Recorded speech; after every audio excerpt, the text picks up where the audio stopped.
രാധാകൃഷ്ണൻ, മുമ്പൊക്കെ നമ്മൾ കുട്ടിക്കാലത്ത് ഈ മനോരമ പോലുള്ള പത്രങ്ങളിലൊക്കെ ഫുൾ പേജ് പരസ്യങ്ങൾ കാണാറുണ്ട്. കിം ഇൽ സൂങ്, കൊറിയൻ ജനതയുടെ മഹാനായ നേതാവ് എന്ന് പറഞ്ഞിട്ട് അവിടുത്തെ മഹത്വങ്ങളൊക്കെ പറയും. ആ കാലത്ത് അങ്ങനെ മുഴു പേജ് പരസ്യങ്ങൾ വേറൊന്നിൻ്റെയും വരാറില്ലായിരുന്നു. അതുകൊണ്ട് തന്നെ അപ്പോൾ അതുകൊണ്ട് ആ ഓർമ്മയിൽ ആയതിനാൽ നമുക്ക് മത്തങ്ങയെ പറ്റി സംസാരിക്കാമെന്ന് കടമ്മനിട്ട പറഞ്ഞിരിക്കുന്ന പോലെ നമുക്ക് കൊറിയയെ പറ്റിയൊന്ന് സംസാരിക്കാം. ഇവിടെ വേണ്ടത്രയൊന്നും ഇപ്പോൾ ആ കിം ജോങ് ഉൻ, ആ പൊക്കം കുറഞ്ഞ ആ മനുഷ്യനെ പറ്റി ശക്തനാണ്, വെരി പവർഫുൾ. അതെ. അപ്പോൾ അധികം സംസാരം കേൾക്കുന്നില്ല. ഇന്നലെ രാവിലെ ഈ ഉത്തര കൊറിയ ആധുനിക ഹൈപ്പർസോണിക് മിസൈൽ പരീക്ഷിച്ചു. ഇടയ്ക്കിടയ്ക്ക് അങ്ങേര് മിസൈൽ അയച്ചിട്ട് അമേരിക്കയെ പേടിപ്പിക്കാറുണ്ട്. ഭൂഖണ്ഡാന്തര വേണമെങ്കിൽ അമേരിക്കയിലും ന്യൂയോർക്കിലും വാഷിങ്ടണിലും ഒക്കെ ഇന്റർകോണ്ടിനെന്റൽ അവിടെ ചെന്ന് നിൽക്കും എന്നൊക്കെ പറഞ്ഞ് പേടിപ്പിക്കാൻ വേണ്ടിയിട്ടാണ് ഈ ചെയ്യുന്നത്. അതുകൊണ്ട് അമേരിക്ക ഒരു സഹായം അങ്ങോട്ട് ചെയ്യുന്നില്ല. ഉപരോധം, അതിഭീകരമായ ഉപരോധമാണ്. റഷ്യയ്ക്കും വലിയ ഉപരോധങ്ങളുണ്ട്. ഈ മിസൈൽ, ഹൈപ്പർസോണിക് മിസൈൽ വിജയിച്ചില്ല. അത് കിഴക്കൻ തീരത്ത് തകർന്നു വീണു. പക്ഷെ അത് ഇനി ശരിപ്പെടുത്തി എടുക്കണമല്ലോ, കറക്റ്റ് ചെയ്യണം. അപ്പോൾ കറക്റ്റ് ചെയ്യാനായിട്ടൊരാൾ ഇപ്പോൾ കിമ്മിൻ്റെ കയ്യിലുണ്ട്, പുടിൻ, റഷ്യ. 24 കൊല്ലത്തിന് ശേഷം പുടിൻ കഴിഞ്ഞ ആഴ്ച ഉത്തര കൊറിയയിൽ പോയി. കഴിഞ്ഞ കൊല്ലം സെപ്റ്റംബറിൽ ഈ നമ്മുടെയൊക്കെ ഇപ്പോൾ മലയാളത്തിലുമൊക്കെയുള്ള വലിയ വ്യവസായികൾക്കുമൊക്കെ വിമാനമൊക്കെ ഉണ്ടല്ലോ സ്വന്തമായിട്ട്. അതുപോലെ ഈ കിമ്മിന് സ്വന്തമായിട്ടൊരു ട്രെയിൻ ഉണ്ട്, പച്ച അടിച്ചിരിക്കുന്ന ട്രെയിൻ. ആ ട്രെയിനിലാണ് അദ്ദേഹം കഴിഞ്ഞ കൊല്ലം സെപ്റ്റംബറിൽ മോസ്കോയിലേക്ക് പോയത്. അത് കഴിഞ്ഞ് പുട്ടിനുമായിട്ട് കരാറുകളൊക്കെ ഒപ്പൊക്കെ വെച്ചിരുന്നു. ആ ഉടമ്പടികളിൽ പക്ഷെ ആയുധത്തിൻ്റെ കാര്യം ആയുധത്തിൻ്റെ കാര്യം മിണ്ടാത്ത എന്താണെന്ന് വെച്ചാൽ അമേരിക്ക ഉപരോധം പ്രഖ്യാപിച്ചിരിക്കുകയാണല്ലോ. അപ്പോൾ ആയുധം വിൽക്കുകയാണെങ്കിൽ തന്നെ അത് ക്ലാൻഡസ്റ്റൈൻ ആയിരിക്കണം, നിയമവിരുദ്ധമായിട്ട്, ആളുകളൊക്കെ അറിയാതെ, അങ്ങനെയൊക്കെ ആയിരിക്കണം. അങ്ങനെ ചില കാര്യങ്ങൾ നടക്കുന്നതായിട്ടാണ് റിപ്പോർട്ട്. രണ്ടുപേരും ഇപ്പോൾ തെക്കൻ കൊറിയയെ പേടിപ്പിക്കാനായിട്ട്, ഈ ഉത്തര കൊറിയ വടക്കൻ കൊറിയയെ പേടിപ്പിക്കാനായിട്ട് തെക്കൻ കൊറിയ, സൗത്ത് കൊറിയയിലെ ബുസാൻ തുറമുഖത്തിൽ US വിമാനവാഹിനി തിയഡോർ റൂസ്വെൽറ്റ് വന്ന് കിടപ്പുണ്ട്, നങ്കൂരമിട്ട് അവിടെ കിടപ്പുണ്ട്. അപ്പോൾ ആ സമയത്താണ് ഇപ്പോൾ പുടിനും ഈ കിമ്മും കൂടി കണ്ടത്. അപ്പോൾ അവർ തമ്മിൽ അവിടെ വെച്ചിട്ട് ഇപ്പോൾ ഉടമ്പടി ഒപ്പുവെച്ചു. അതിലും ആയുധത്തിനെ പറ്റി മിണ്ടുന്നില്ല. പക്ഷേ ഈ യുക്രൈൻ യുദ്ധത്തിൽ റഷ്യക്ക് വേറെ ആരും ആയുധം കൊടുക്കാതിരിക്കുമ്പോൾ ഈ കിം ഈ പീരങ്കി ചുമ്മാ ടാങ്ക് കൊണ്ടുപോയിട്ടൊന്നും കാര്യമില്ലല്ലോ, ഇതിൻ്റെ അകത്ത് ഷെല്ലൊക്കെ വെക്കണ്ടേ. ആ ഷെല്ലുകൾ ഉത്തര കൊറിയയാണ് കൊടുത്തത്. ചെറിയ മിസൈലുകൾ അതും കൊടുത്തു റഷ്യക്ക്. പകരം കിട്ടിയത് ഫ്യുവൽ, ഇന്ധനം, പെട്രോൾ തുടങ്ങിയ സംഭവങ്ങൾ, ഭക്ഷ്യവസ്തുക്കൾ. കാരണം വേറെ ആരും ഉത്തര കൊറിയക്ക് കൊടുക്കാനില്ലല്ലോ ഗോതമ്പ് തുടങ്ങിയ സാധനങ്ങളൊന്നും. ആണവ മിസൈൽ, ബഹിരാകാശ സാങ്കേതിക വിദ്യ, അതൊക്കെ ആണ് റഷ്യയിൽ നിന്ന് കിട്ടുന്നത്. റഷ്യക്കിനി ഈ പീരങ്കി ഷെല്ലുകൾ, ബാലിസ്റ്റിക് മിസൈലുകളൊക്കെ ആവശ്യമുണ്ട്. അതൊക്കെ ഉത്തര കൊറിയ കൊടുക്കാനും തയ്യാറാണ്. കൊറിയയ്ക്ക് ഫൈറ്റർ ജെറ്റുകൾ വേണം, അത് റഷ്യ കൊടുക്കും. കവചിത വാഹനങ്ങൾ വേണം. പിന്നെ സർഫസ് ടു എയർ മിസൈൽ അത് വേണം കൊറിയയ്ക്ക്. അതൊക്കെ റഷ്യ കൊടുക്കും.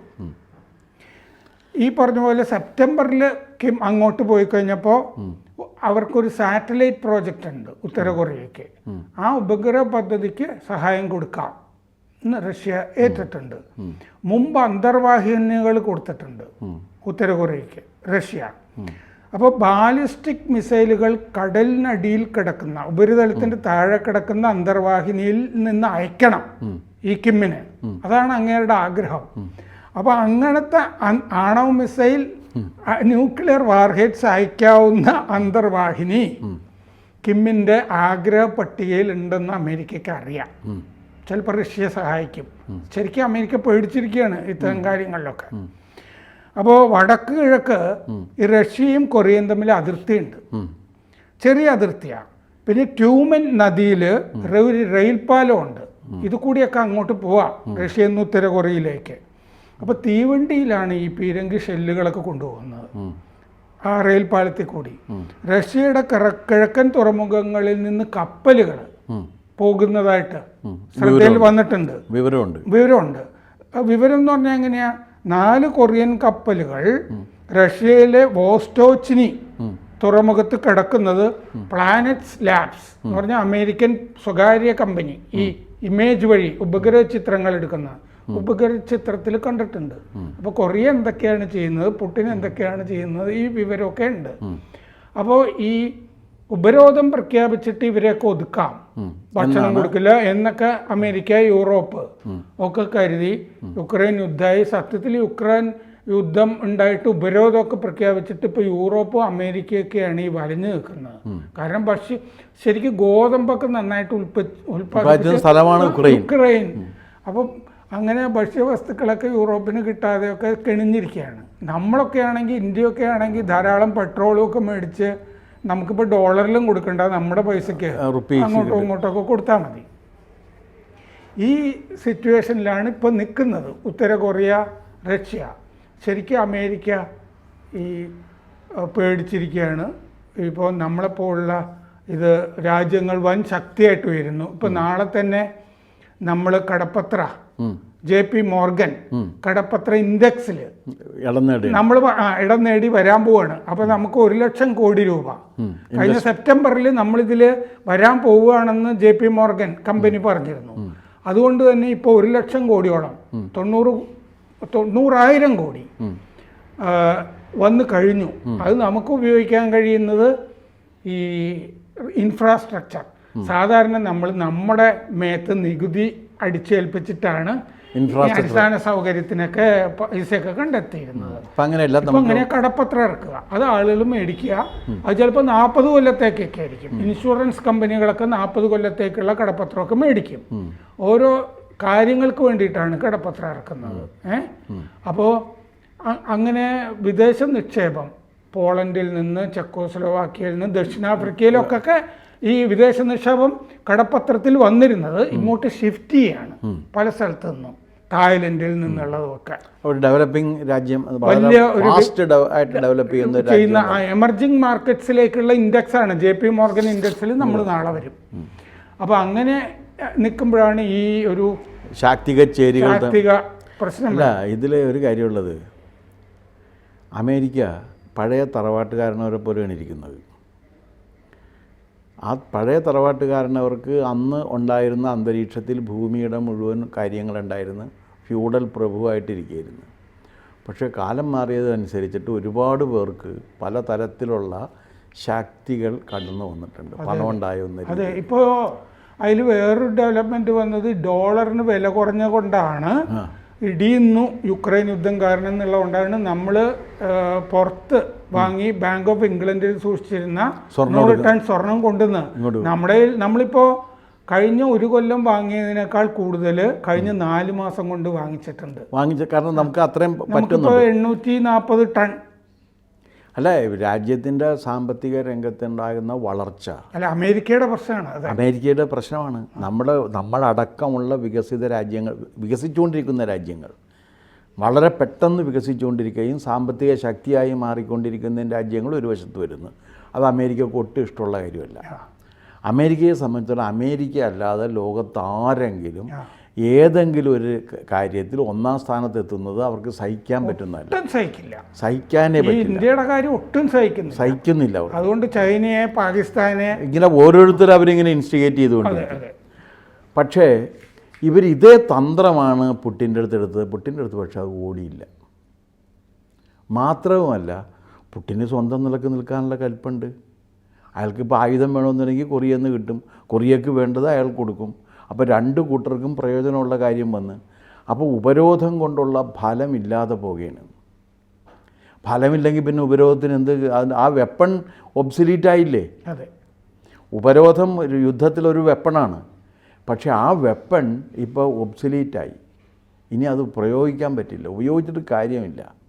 അപ്പോൾ ഉപയോഗശൂന്യമായ ചൈനയ്ക്കെതിരെ എത്ര ഉപരോധമാണ് അമേരിക്കയുടെ. ഒരുമാതിരി ആ കമ്പനികൾക്കൊക്കെ സെമി കണ്ടക്ടറൊക്കെ കിട്ടാതെ, അപ്പോൾ അവരത് വേറെ വഴിക്ക്. അതേന്ന് ഇപ്പോൾ ഇത് ഒരാളുടെ മാത്രമായിട്ടിരിക്കുന്നൊരു കാര്യമല്ലല്ലോ.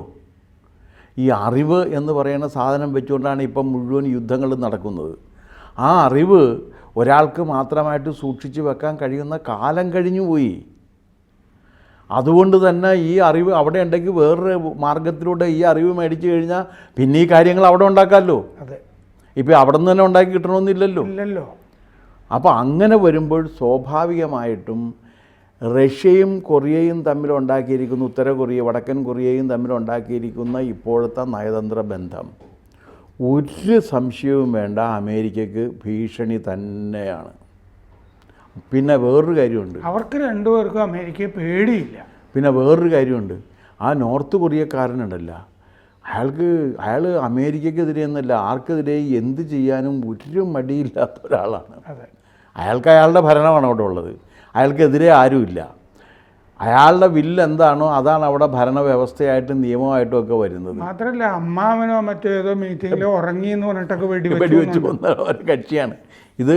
ഒരു ലെവലും ഇല്ലാത്ത കേസാണ്. അതുകൊണ്ട് സ്വാഭാവികമായിട്ടും ഇത് അമേരിക്കയ്ക്ക് ദോഷം തന്നെയാണ്.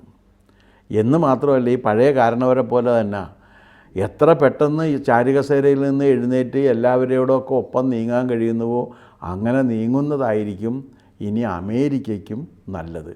ഒറ്റ കാര്യം കൂടി പറഞ്ഞിട്ട് ഞാനത് നിർത്താം. എന്താ കാര്യം എന്ന് വെച്ചാൽ, അമേരിക്കയുടെ മൊത്തം ജനസംഖ്യയുടെ അത്രയും അതിനേക്കാൾ കൂടുതൽ പർച്ചേസിങ് കപ്പാസിറ്റി ഉള്ളവർ ഇന്ത്യയിലുണ്ട്. അപ്പോൾ ലോകത്തിലെ ഏത് മാർക്കറ്റിനേക്കാളും വലിയ മാർക്കറ്റാണ് ഇന്ത്യ. ആ വലിയ മാർക്കറ്റിനെ അവഗണിച്ചുകൊണ്ട് ആർക്ക് നീങ്ങാൻ കഴിയും? മാത്രമല്ല ഈ ബൈഡൻ കഴിഞ്ഞ ദിവസം ട്രംപ് കഴിഞ്ഞ ദിവസം ഈ വിദേശത്ത് നിന്നുള്ള കുടിയേറ്റക്കാർക്കൊക്കെ എതിരായിരുന്നല്ലോ. അയാൾ പറഞ്ഞു ഇനി അവിടെ പഠിച്ചിറങ്ങുന്ന വിദേശത്ത് നിന്നുള്ള വിദ്യാർത്ഥികൾക്ക് അപ്പം തന്നെ ഗ്രീൻ കാർഡ് കൊടുക്കും എന്ന് പറഞ്ഞു. കാരണം അവരുടെ സ്കില്ല്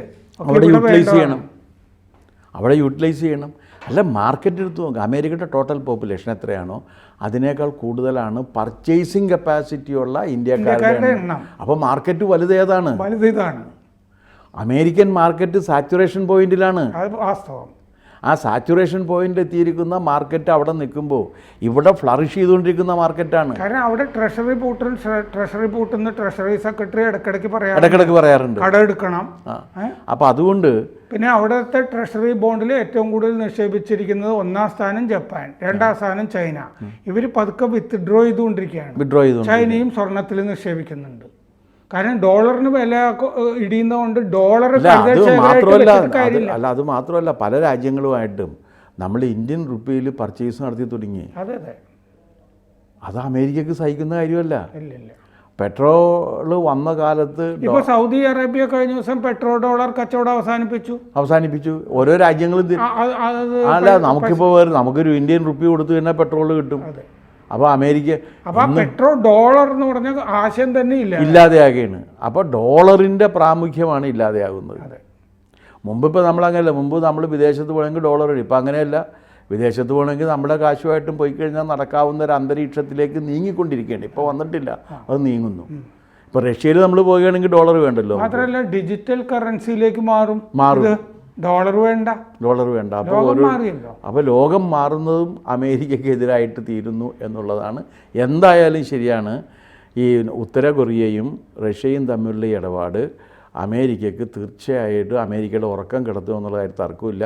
പിന്നെ ഇയാൾ ഈ നേരത്തെ പറഞ്ഞ ഈ അന്തർവാഹിനിയിൽ പോയിട്ട് അവിടെ നിന്ന് മിസൈൽ വിടാനുള്ള കാര്യം പുള്ളി ശരിയാക്കി എടുക്കുകയും ചെയ്യും. കൂടുതൽ വാർത്തകളും വിശേഷങ്ങളും നിങ്ങളിലേക്ക് എത്താൻ ABC മലയാളം സബ്സ്ക്രൈബ് ചെയ്യുക, ബെൽ ബട്ടണും അമർത്തുക.